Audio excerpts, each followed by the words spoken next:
नमस्कार, आप देख रहे हैं आवाज इंडिया, देश की भरोसेमंद आवाज। मैं हूं पिंकी सिंह शरावत। खबरों का सिलसिला शुरू करने से पहले आइए नजर डाल लेते हैं आज की हेडलाइंस पर। अंतरिक्ष में भारत के खिलाफ नई साजिश, चीन की मदद से पाकिस्तान ने तैनात किए 6 जासूसी सैटेलाइट। मध्य प्रदेश की राजनीति में महाड्रामा, कांग्रेस उम्मीदवार मीनाक्षी नटराजन का नामांकन रद्द। दिल्ली एनसीआर में कुदरत का कहर, 128 किलोमीटर प्रति घंटे की रफ्तार से आई आंधी। अफगानिस्तान पर पाकिस्तान सेना का बड़ा हमला, 11 बच्चों समेत 13 मासूमों की मौत। और शादी के नाम पर दूल्हे से ठगी, 7 फेरे लेने के बाद गहने और कैश समेट कर रफू चक्कर हुई लुटेरी दुल्हन। अब खबरें विस्तार से। पाकिस्तान चुपचाप अंतरिक्ष से भारत की घेराबंदी कर रहा है। चीन की मदद से उसने अपनी स्पेस मॉनिटरिंग ताकत से कई गुना बढ़ा लिया है।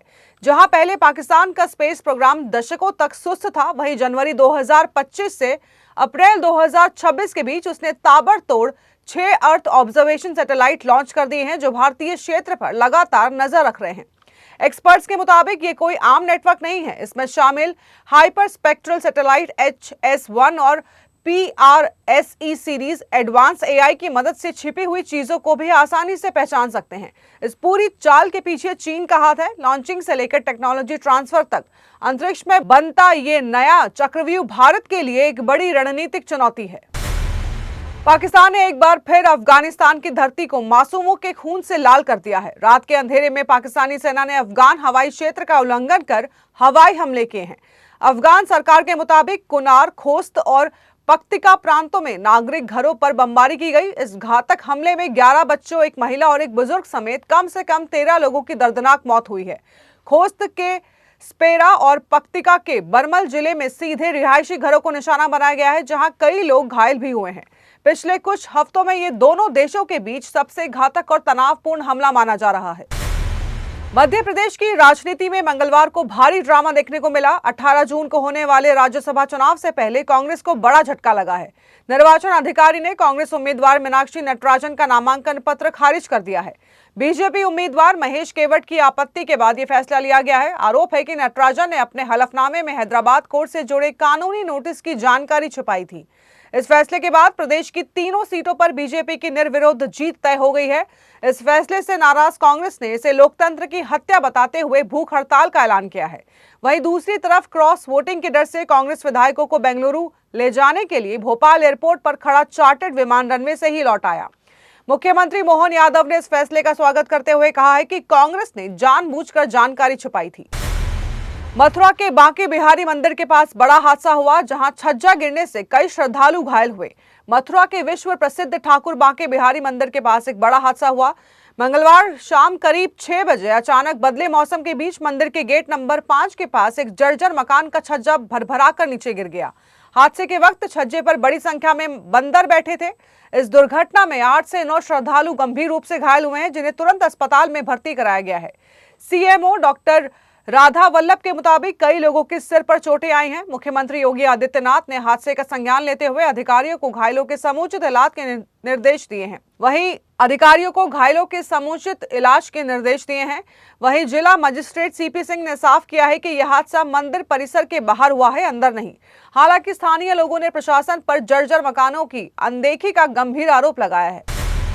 रात भर बजी शहनाई, पूरे रीति रिवाज से फेरे हुए, लेकिन जैसे ही सुबह विदाई का वक्त आया, दूल्हे के पैरों के नीचे से जमीन खिसक गई, क्योंकि दुल्हन अपने परिवार समेत गायब थी।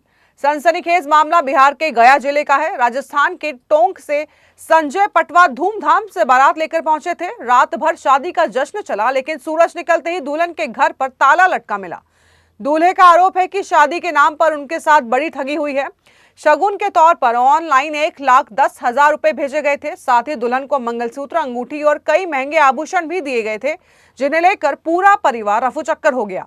पीड़ित दूल्हे ने बेलागंज थाने में लिखित शिकायत दर्ज कराई है। पुलिस अब ऑनलाइन ट्रांजैक्शन और मोबाइल नंबर्स के जरिए इस लुटेरी दुल्हन और उसके परिवार की तलाश में जुट गई है। दिल्ली NCR में मंगलवार शाम आई भयानक धूल भरी आंधी ने हर तरफ तबाही मचा दी। पूसा में 128 किलोमीटर और पालम में 120 किलोमीटर प्रति घंटे की रफ्तार से चली हवाओं ने 25 साल पुराना रिकॉर्ड तोड़ दिया है। पेड़ उखड़ गए, छप्पर उड़ गए और दिल्ली एयरपोर्ट पर ग्राउंड इक्विपमेंट विमानों से जा टकराए। मौसम वैज्ञानिकों के मुताबिक इस खतरनाक तूफान का कनेक्शन मध्य पाकिस्तान में बने साइक्लोनिक सर्कुलेशन से है, जिसने अरब सागर की नमी के साथ मिलकर ये बवंडर खड़ा किया।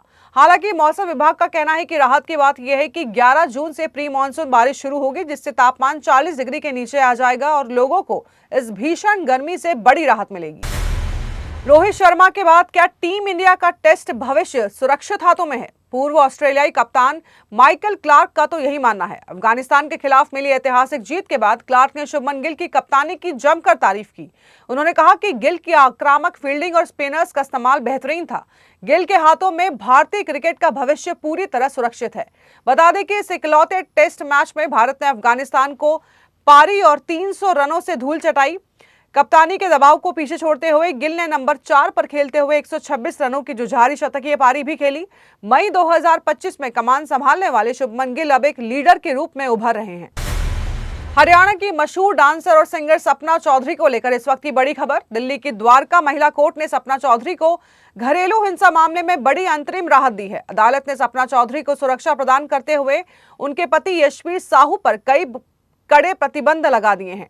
कोर्ट के आदेश के मुताबिक अगली सुनवाई तक उनके पति सपना से किसी भी तरह का संपर्क नहीं कर पाएंगे। यही नहीं, उन्हें सपना के घर, कार्यस्थल और आज यानी कि 10 जून को होने वाले उनकी फिल्म मोमाकू के प्रीमियर में जाने से भी रोक दिया गया है। सुनवाई के दौरान अदालत ने सपना चौधरी की तरफ से चोट की तस्वीरें और ऑडियो रिकॉर्डिंग जैसे सबूत पेश किए थे। मामले की गंभीरता को देखते हुए कोर्ट ने यह फैसला सुनाया है। अब इस मामले की अगली सुनवाई 25 जुलाई को होगी। तो देश और दुनिया की बड़ी खबरों में फिलहाल के लिए इतना ही। जुड़े रहिए आवाज इंडिया के साथ, जल्द होगी मुलाकात। तब तक के लिए नमस्कार।